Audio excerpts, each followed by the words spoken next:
My name is Ruth. I am not young. I am not loud. And for a long time, people thought I was easy to push around. The night everything changed, I was standing in my own living room, shaking, while a man I trusted pointed his finger at my face and laughed. He looked me straight in the eyes and said, "You are too weak to fight back." The room went silent after those words. My hands were trembling. My heart was beating so fast I thought it would break. And then, I did something he never expected. But before I tell you what I did next, if you love deep, emotional stories about strength, betrayal, and quiet revenge, please subscribe to this channel. Like this video, turn on your notification bell, and tell me in the comments where you are watching from. I want to know who is here with me tonight.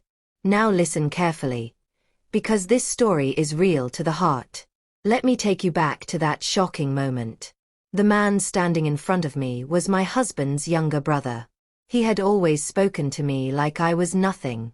That night, he went too far. He leaned close, his voice low and cruel. "You think you can stop this," he said. "You're just an old woman. Weak. Quiet. Useless." My husband stood behind him. He did not say a word. He did not defend me. That hurt more than the insult. The air felt heavy. The walls felt like they were closing in. I wanted to scream, but my voice stayed stuck in my throat.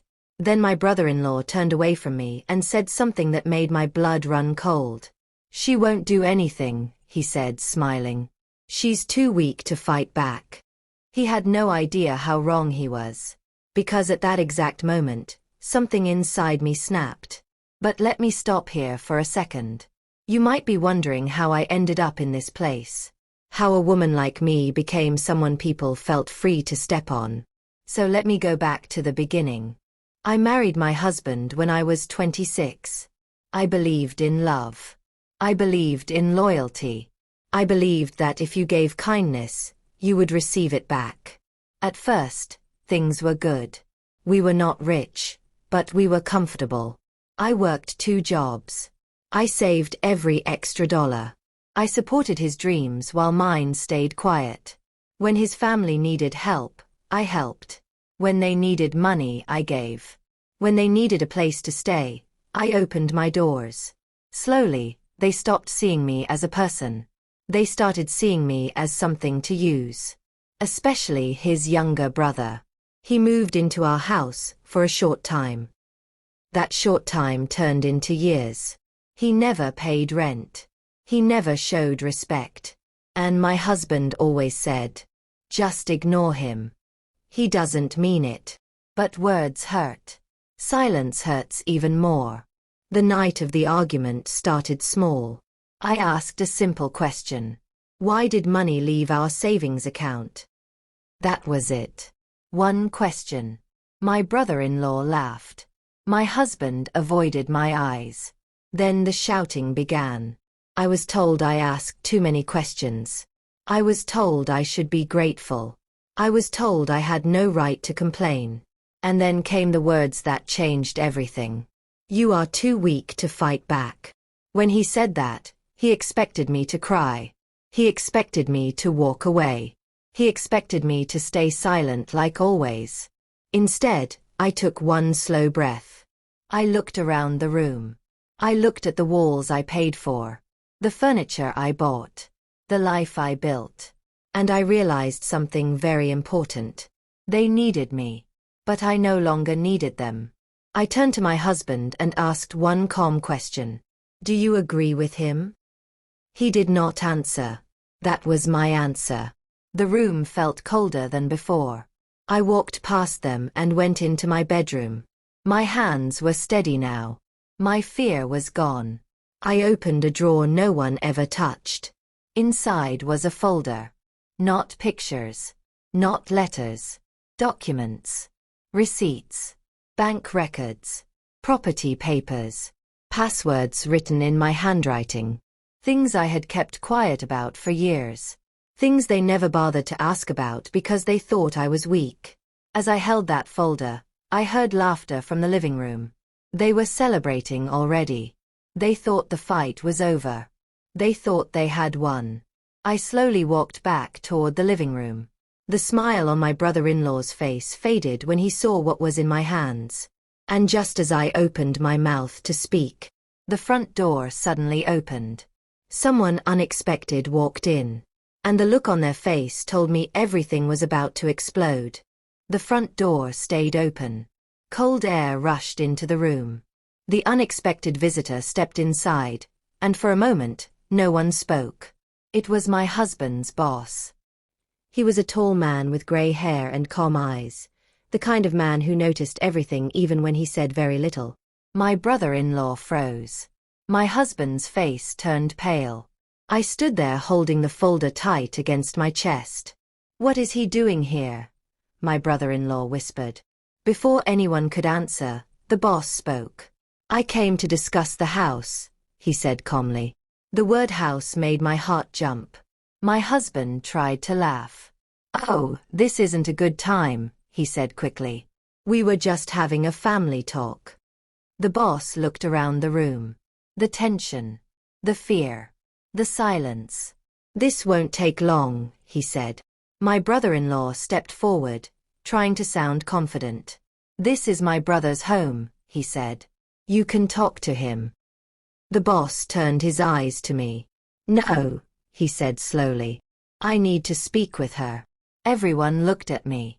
I could feel their eyes burning into my skin. My brother-in-law laughed nervously. "Why would you need to talk to her?" he asked. "She doesn't handle anything important." The boss raised an eyebrow. "That's interesting," he said. "Because according to the documents I saw today, she handles everything." Silence crashed into the room. My husband swallowed hard. I took one step forward. For the first time that night, I spoke without fear. "Please," I said. "Come in." We all sat down. No one wanted to sit, but no one dared to stand. The boss placed a folder on the table. "Not my folder. Another one." "I was reviewing company records," he said. "And I noticed something strange." My husband stared at the floor. My brother-in-law crossed his arms, trying to look strong. "The house you are living in," the boss continued, "was used as collateral for a private loan." My brother-in-law laughed again. "So what?" he said. "My brother handles business." The boss shook his head. "No," he said. "Your brother does not." He turned to me. "She does." My brother-in-law slammed his hand on the table. "That's a lie." I opened my folder slowly. Paper by paper. Receipt by receipt. "I paid for this house," I said quietly. "With my savings. My work. My name." My husband finally looked at me. "Why didn't you ever say anything?" he asked. I met his eyes. "You never asked." The boss leaned back in his chair. "And that's not all," he said. My brother-in-law's smile was gone now. "There is also money missing," the boss continued. "Large amounts." My heart started beating fast again. I knew this part. I had seen it months ago. Money leaving our account in the middle of the night. Money moved without my permission. The boss looked directly at my brother-in-law. "The money was moved using your access," he said. The room exploded. "That's not true," my brother-in-law shouted.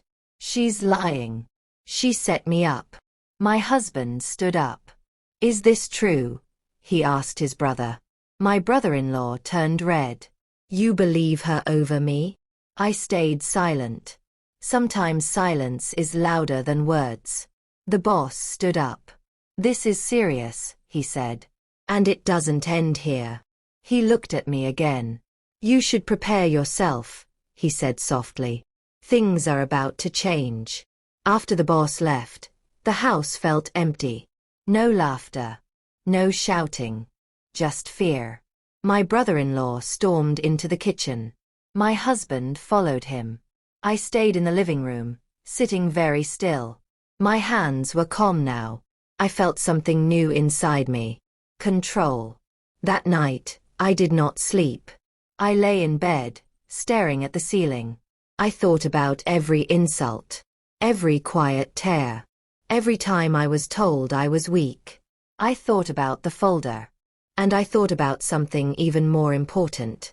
A decision I had been preparing for a long time. The next morning, I woke up early. I dressed neatly. I made breakfast like always. No one spoke. My brother-in-law avoided my eyes.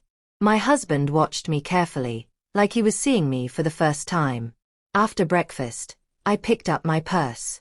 "I'm going out," I said. "To do what?" my husband asked. "To finish something," I replied. I walked out without waiting for permission. At the bank, the clerk smiled politely. "How can I help you?" she asked.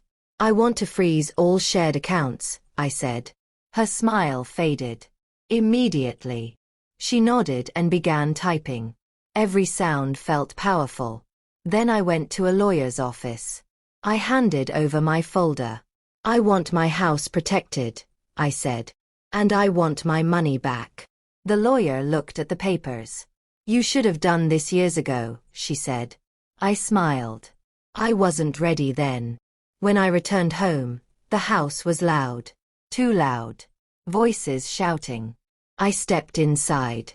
My brother-in-law was yelling into his phone. "What do you mean the account is frozen?" My husband turned and looked at me. "What did you do?" he asked. I placed my purse on the table. "I protected myself," I said. My brother-in-law walked toward me, his face full of rage. "You think you're smart," he shouted. "You think this makes you strong?" He leaned close, just like before. "You're still weak," he said. "You can't stop what's coming." Then he pulled something from his jacket. My breath stopped. It was a document I had never seen before. He smiled slowly. "Let's see how strong you really are," he said. The paper in my brother-in-law's hand shook slightly. He tried to hide it, but I saw it. Fear. "What is that?" my husband asked. My brother-in-law smiled, but his eyes were wild. "This," he said, waving the paper, "is proof that she doesn't own this house." My heart stayed calm. Too calm. He slapped the paper on the table. "A contract," he said loudly. "A signature. Her signature." My husband picked it up and stared at it. My name was there. At least, it looked like my name. My brother-in-law crossed his arms. "You signed this years ago," he said. "You agreed to transfer ownership." The room felt heavy again.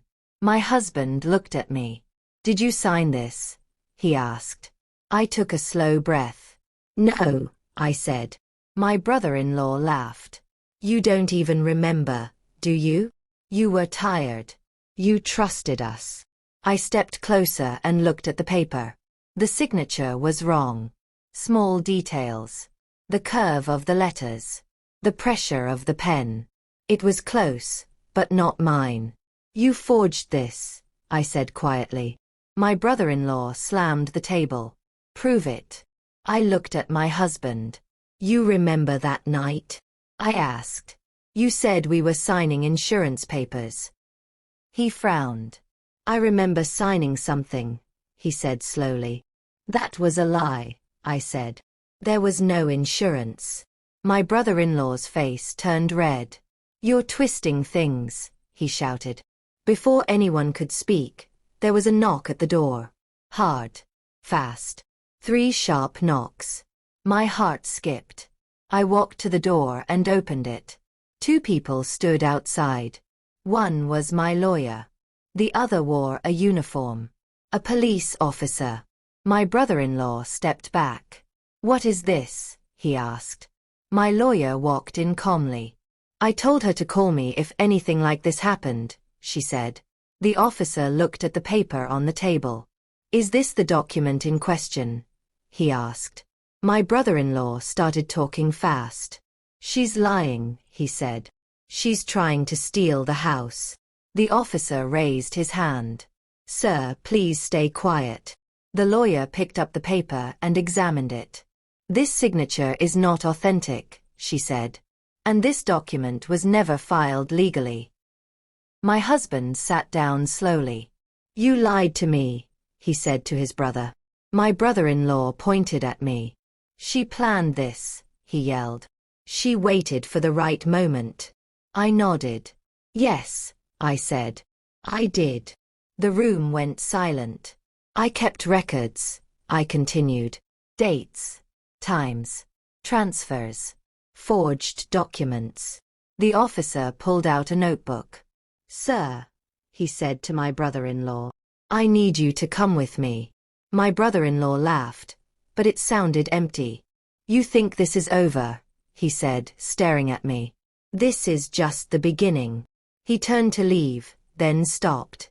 He leaned close to my husband and whispered something I could not hear. My husband's face went white. Then the officer placed a hand on my brother-in-law's arm. "Let's go." The door closed behind them. The house was silent again. My husband looked at me like I was a stranger. "How long have you been planning this?" he asked. "For years," I said honestly. "Why didn't you tell me?" I met his eyes. "You never listened." He opened his mouth to speak, then closed it. "I need air," he said. He walked out of the house. I sat down slowly. My legs felt weak now that the danger was gone. Or so I thought. My lawyer sat beside me. "This is far from over," she said softly. "He may try something else." "I know," I replied. She stood up. "Call me if anything happens." After she left, I walked into the bedroom. I opened my closet. Behind my clothes was a small locked box.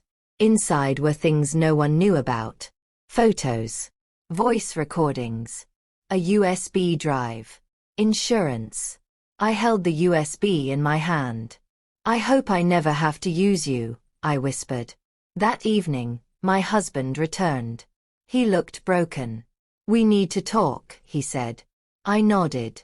He sat across from me. "My brother told me something before he left," he said quietly. My heart tightened. "What did he say?" I asked. My husband swallowed. He said, "If I don't choose him, he will make sure I lose everything." The lights flickered. I felt a chill crawl up my spine. Then my phone buzzed. One message. From an unknown number. It read, "You think you won. You haven't seen anything yet." I slowly turned the phone toward my husband. The house dropped into darkness. No lights. No sound from the television. No hum from the refrigerator. Just silence. Then a loud click came from the hallway. My husband stood up fast. "Stay here," he said. I did not move. I had stayed quiet for too many years. Another sound followed. Footsteps. Slow. Careful. My heart beat hard, but my mind stayed clear. "This is what he meant," my husband whispered. I reached into my purse and pulled out my phone. No signal. Of course. The footsteps stopped outside the living room. A shadow moved across the wall. My husband grabbed a lamp and held it high. "Who's there?" he shouted. No answer.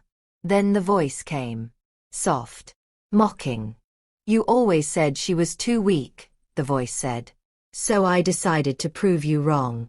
My brother-in-law stepped into the dim light. My breath caught. "How did you get in?" my husband demanded. My brother-in-law smiled. "You never changed the locks," he said. "You never change anything." He looked at me. "You look scared," he said. "Not so strong now, are you?" I stood up slowly. "I am not scared," I said. "I am prepared." He laughed. "You always talk like that," he said. "But when things get real, you hide." He reached into his pocket. My husband stepped in front of me. "Leave," he said. My brother-in-law shook his head. "No," he replied. "I came for what's mine." I took one step forward. "This house is not yours," I said. "And it never was." His eyes darkened. "You took everything from me," he hissed. "You froze my money. You brought the police. You did that to yourself, I answered. He raised his hand. Not to hit me. To show something. A small key. My stomach dropped. Recognize this? He asked. It opens your little locked box. My blood ran cold. You went through my things, I said. He smiled wider. While you were at the bank, he said. I learned a lot. My husband turned to me. What box? He asked. I did not answer. I could not. My brother-in-law moved closer. Photos. Recordings. A USB, he said. You really thought I wouldn't find them? I felt my knees weaken. But I did not fall.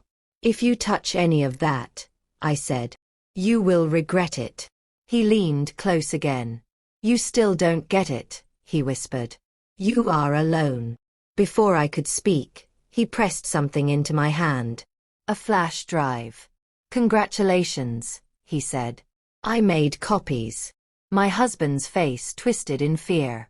What's on that? He asked. My brother-in-law laughed. Enough to destroy all of us, he said. But guess who looks the worst? He turned toward the door. This is just a warning, he said. Next time I won't knock. The front door slammed. The lights flickered back on. The house looked normal again. Too normal. My husband sank into a chair. What's on that drive? He asked again. I sat across from him. Proof, I said. Of crimes. Of lies. And of me, he said. Yes, I answered. Silence stretched between us.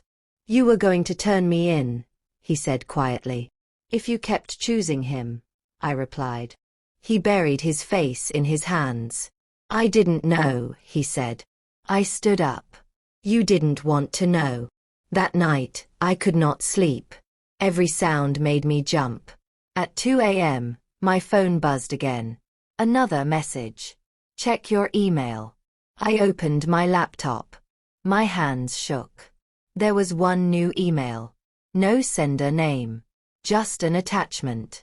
The file name made my heart stop. Divorcedraft.pdf. I opened it. My name was already typed at the bottom. So was his. Unsigned. A message popped up on the screen. Sign it, or everything goes public. I closed the laptop slowly. I looked at the flash drive in my hand.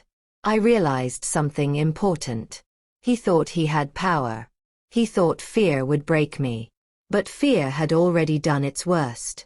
Now, I had nothing left to lose. I picked up my phone and typed one message. To my lawyer. It's time. Outside, a car engine started. Headlights swept across the wall. And deep down I knew. Morning came too fast. I had not slept. Every time I closed my eyes, I saw that message again. Sign it, or everything goes public. My husband sat at the kitchen table, staring at nothing. His coffee had gone cold. You didn't answer him, he said quietly. No, I replied. And I won't. He rubbed his face. He's serious, he said. You know that. I nodded. So am I. At 8 a.m. sharp, my lawyer arrived. She walked in with calm steps, like this was just another day at work. That email was a threat, she said after reading it. And threats can be used against him. My husband looked up. What if he releases the files? He asked. What if everyone sees everything? My lawyer folded her arms. Then the truth comes out, she said. And the truth hurts criminals more than honest people. My husband looked at me. You were ready to destroy me, he said softly. No, I answered. I was ready to protect myself. There is a difference. The lawyer pulled out her phone. I've already contacted cybercrime, she said. And financial crimes. My husband stood up fast. You told the police? He asked. Yes, she replied. And there's more. She turned to me. Tell him about the second folder. My husband frowned. What second folder? I walked to the bedroom. Behind the locked box was another space, hidden deeper. I brought it out and placed it on the table. Inside were things even my brother-in-law had not found. Copies stored in the cloud. Passwords protected by my fingerprint. Evidence backed up in 3 places. My husband stared. "You planned this," he said. "I survived this," I corrected him.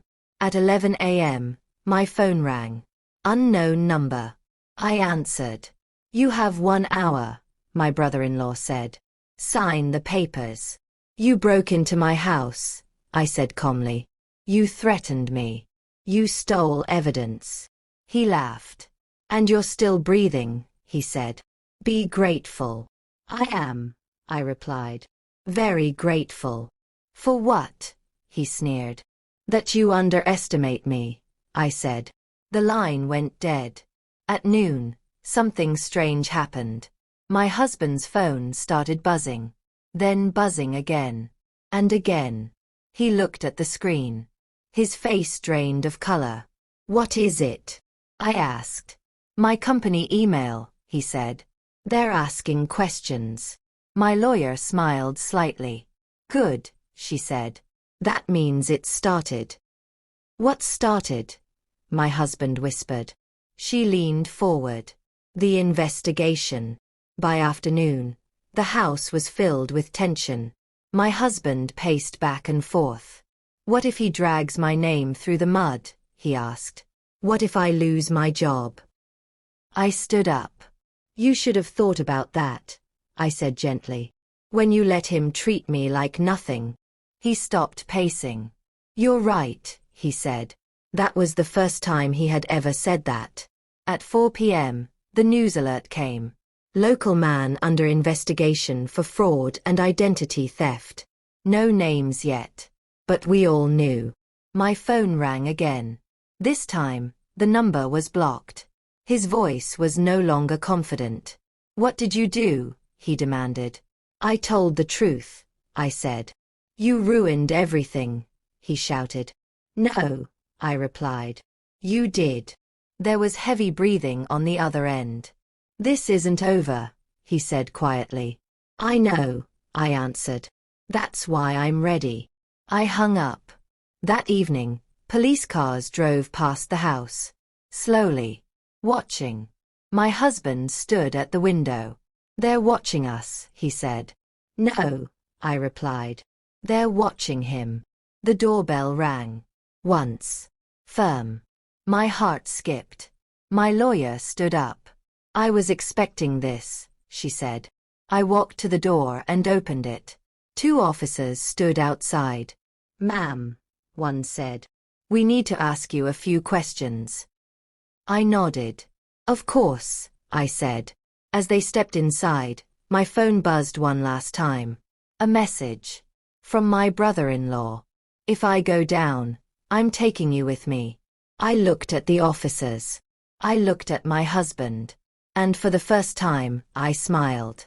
Because this time, he had no idea what I was about to do next. The police officers sat across from me at the dining table. They were calm, professional, patient. My husband stood near the wall, his arms crossed tight around his chest. "We just need the truth," one officer said gently. "From the beginning." I nodded.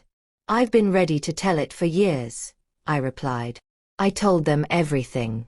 How the money slowly disappeared. How documents showed up that I never signed. How I was treated like I had no voice in my own home. I showed them the folders, the recordings, the emails, the threats. The officers exchanged looks.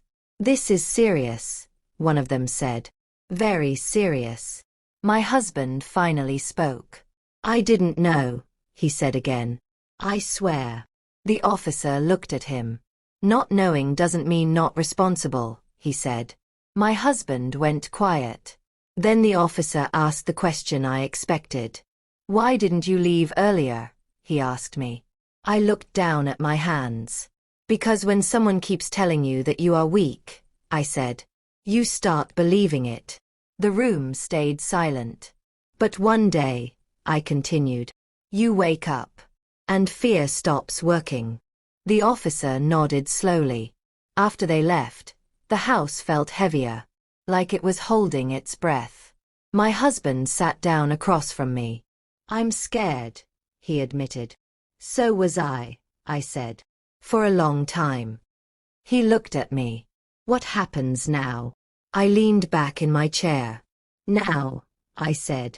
We wait. We did not have to wait long. That night, just after 10 p.m., my phone rang. A number I knew by heart. I answered. You think you're clever, my brother-in-law said. You think you've won. I never said that, I replied. He laughed, but there was panic in it now. They took my laptop, he said. They froze everything. That's what happens, I said. When you steal. He went quiet. Then his voice dropped low. I still have something, he said. My heart tightened. What? I asked. He breathed into the phone. Ask your husband where he was 3 years ago, he said. I slowly turned and looked at my husband. What is he talking about? I asked. My husband's face went stiff. Nothing, he said too fast. The phone crackled. Oh, it's not nothing, my brother-in-law said. It's the one thing she doesn't know. My hands shook. Tell me, I said. He smiled through his voice. Tomorrow, he said. When everyone is watching. The call ended. I stared at my husband. What don't I know? I asked. He stood up. I was trying to protect you, he said. From what? I demanded. He looked away. From yourself, he whispered. That answer hurt more than any insult. That night, I slept on the couch. Not because I was tired. Because I needed space to think. Around midnight, an email came in. From a news outlet. Request for interview. Financial fraud case. My stomach dropped. Attached was a message. We were told you have a statement to make. I realized what my brother-in-law meant. Tomorrow, everything would be public. I looked at the ceiling and whispered to myself. He told me I was too weak to fight back. I closed my eyes. And tomorrow, I said softly. He will finally hear my answer. Outside, a car slowed down in front of the house. It did not drive away. And deep inside I knew. Morning came with flashing lights. Police cars. News vans. People standing across the street, pointing at my house. Everything my brother-in-law promised was happening. My husband stood by the window, frozen. They're here, he whispered. Yes, I said calmly. They are. My lawyer arrived early. You don't have to speak, she said. But if you do, choose every word. I nodded. I've been choosing my words my whole life, I replied. The doorbell rang again and again. Reporters. Cameras. Microphones. One question filled the air. Ma'am, are you the woman behind the fraud investigation? I took a deep breath. Before I could answer, my husband grabbed my arm. Please, he said. Don't do this. I looked at him. This is not something I am doing, I said. This is something I survived. We stepped outside. The noise grew louder. Questions came from every direction. Is it true your family stole millions? Did your husband help? Were you silent all these years? I raised my hand. The crowd slowly quieted. My name is Ruth, I said. And for a long time, I was told I was weak. The cameras moved closer. I was told to stay quiet, I continued. I was told to trust people who did not respect me. My husband lowered his head. And one man said to my face, I said, you are too weak to fight back. A murmur moved through the crowd. But today, I said clearly, I am standing here because I finally fought back. Then it happened. A black car pulled up fast. Too fast. The door flew open. My brother-in-law stepped out. The crowd gasped. Police moved quickly, but he raised his hands. "I have something to say," he shouted. My heart pounded. "This woman is lying," he yelled. "She planned everything." I did not move. I did not speak. He turned and pointed at my husband. "Tell them," he shouted. "Tell them what you did 3 years ago." All eyes turned to my husband. My husband's lips trembled. He started. The world seemed to stop. "I signed papers," he said slowly. "I knew they were wrong." My chest tightened. "I helped move money," he continued. "I thought it was temporary." Gasps filled the air. I felt like the ground dropped beneath me. My brother-in-law smiled.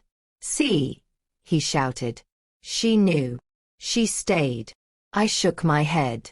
"No," I said firmly. "I did not know." I turned to my husband.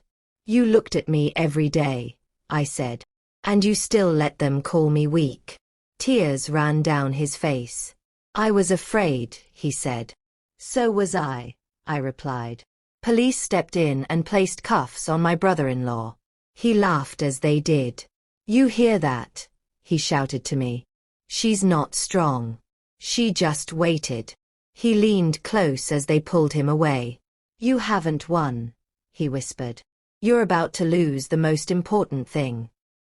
I felt sick. That afternoon, the house was empty. Too quiet. My husband packed a bag. "I'll stay somewhere else," he said.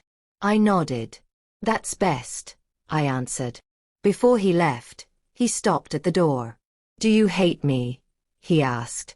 I thought for a long moment. "No," I said. "But I don't trust you." He left. That evening, my lawyer called. "There's a court hearing," she said. "And there's one more issue." "What?" I asked. She paused. "Some of the money," she said, "was moved into an account under your name." My breath caught. "That means," she continued, "you may be blamed too." I closed my eyes. After everything, this was the trap. I opened my locked box one more time. I took out the USB drive. The one I hoped to never use. I whispered to myself. He told me I was too weak to fight back. I held the drive tight. "And tomorrow," I said, "I will show them how wrong he was." Outside, my phone buzzed. One message. From my husband.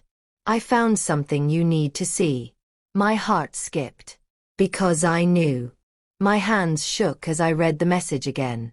"I found something you need to see." I stared at my phone for a long time. I did not want to see him. I did not want to trust him.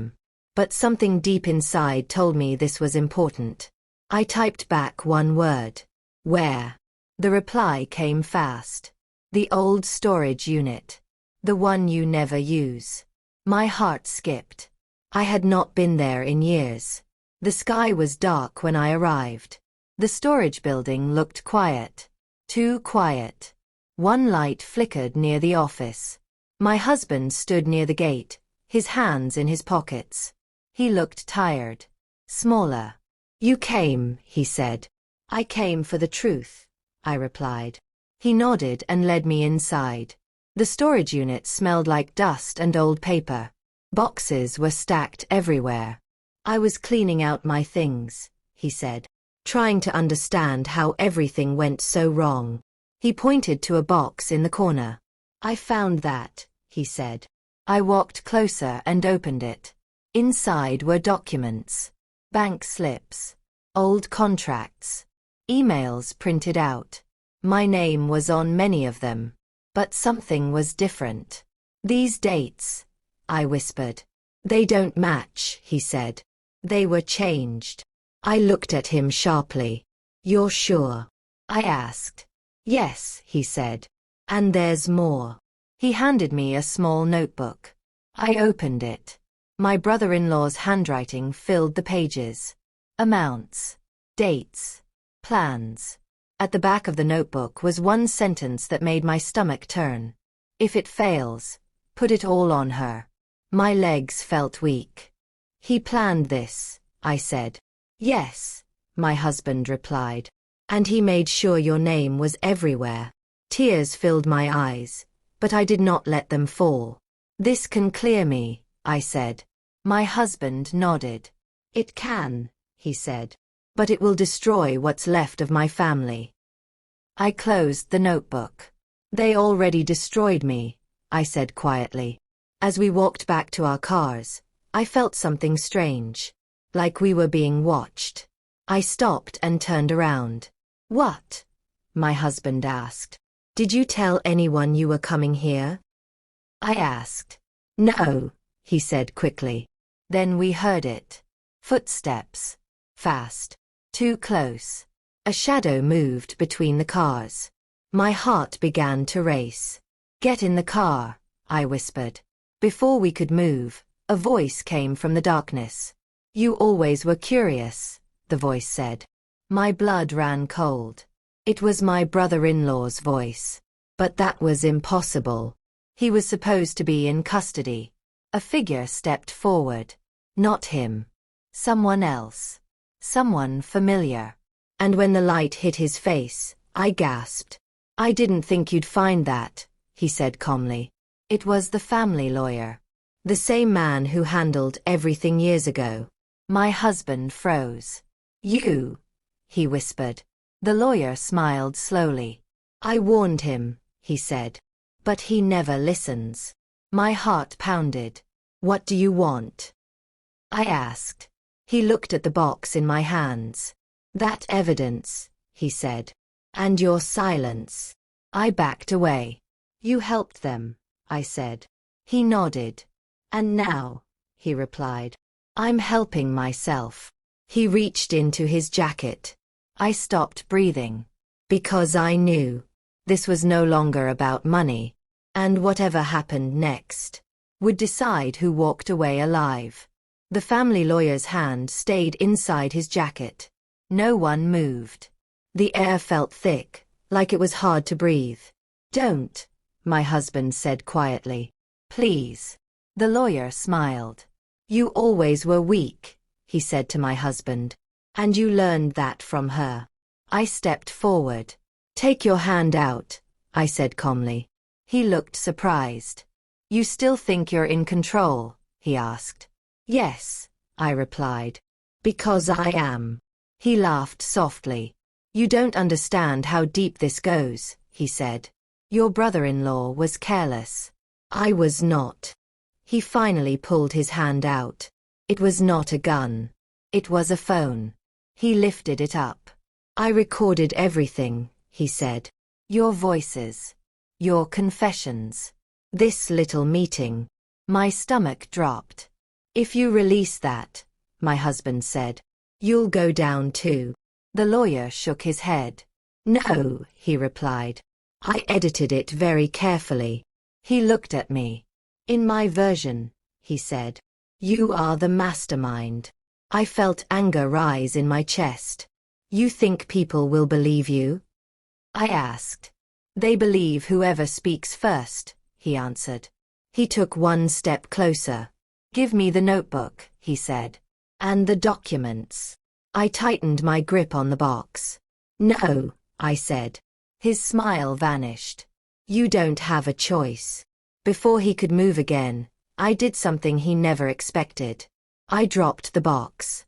Papers spilled everywhere. Then I raised my phone. You're right, I said. People believe whoever speaks first. His eyes widened. What did you do? He asked sharply. I sent everything, I said. To my lawyer. To the police. To the media. That's impossible, he shouted. I tapped the screen. Cloud storage, I said. Automatic upload. 10 minutes ago. My husband stared at me. You planned this, he whispered. Yes, I replied. I learned from the best. The lawyer's face twisted with rage. You think this makes you strong? He hissed. You think this saves you? He stepped closer again. Too close. You ruined everything, he said. No, I answered softly. You taught me. Suddenly, headlights flashed at the entrance of the storage lot. One car. Then another. Sirens. The lawyer turned around. No, he whispered. Police cars rushed in. Red and blue lights filled the dark space. Officers jumped out, shouting commands. Hands where we can see them. The lawyer raised his hands slowly. But his eyes never left me. As they pulled him away, he leaned close and whispered, You still don't know the worst part. My heart skipped. What worst part? I asked. He smiled. The money, he said. The money everyone thinks you took. The officers pushed him forward. You'll hear about it in court, he added. And when you do, you'll wish you stayed weak. The cars drove away. The lights faded. Silence returned. My husband turned to me. What did he mean? He asked. I shook my head. I don't know, I said. My phone buzzed. A new alert. Court document filed. Account holder. Ruth. My breath caught. Because I finally understood. The courtroom was silent. So silent I could hear my own breathing. I sat at the long table beside my lawyer, my hands folded, my back straight. Across the room, empty chairs waited for the people who tried to destroy me. The judge looked down at the papers. Ruth, he said. The court has reviewed the evidence tied to the account under your name. My heart pounded. This was it. This was the last trap. The prosecutor stood up. At first glance, he said, it appeared that the defendant controlled the account. I felt eyes on me. Strangers. Reporters. People waiting for me to fall. But after reviewing the full digital trail, he continued, we discovered something important. My lawyer placed the USB drive on the table. The one I almost never used. The room held its breath.